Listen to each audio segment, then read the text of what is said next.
Akalar, nimaga oldi farani urganinglarda o'ng taraf qimmatroq, chap taraf arzonroq? Shu savolga javobni bilarmidinglar? Bilmasanglar, bugun faralarni o'ng tarafi qimmat, chap tarafining arzonligini sizlar bilan bilib olamiz. Aka, shu savol meni o'zimni ham rosa qiziqtiradi. Nimaga oldi o'ng taraf fari qimmatroq, chap tarafi arzonroq? Shu savolimga javob bera olasizmi? Beramiz. Unda mana shu kameraga qarab javob bering. Rullar ketayotganda ko'pincha vaziyatda rullar chap tomon tortish hisobida oldida o'ng tomon ketib qoladi, chap tomoni kamdan kam urishadi. O'ng tomon ko'proq sotilgan hisobiga qimmatroq sotiladi. Shunda chap taraf sizda ko'payib ketgan, o'ng tarafi o'shaning uchun qimmatroq sotasiz, to'g'rimi? Aka, mana shu videoni ko'rib kelgan insonlar uchun, meni obunachilarim uchun addushi, mana shu hamma oldi faralarni narxini bir xil qilib sotib bera olasizmi? Bir xil sotamiz. Aka, sizlar uchun mana shunaqa vazn o'lcham yaratib beramiz.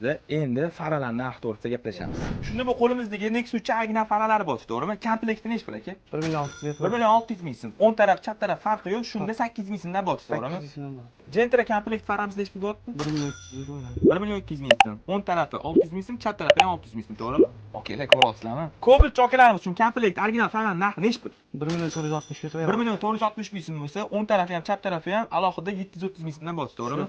Akalar, sizlar uchun video manfaatli bo'lgan bo'lsa, bitta like bosib, videoni eng yaqin do'stingizga jo'natib qo'yishni unutmaysizlar. Salomat bo'lasizlar.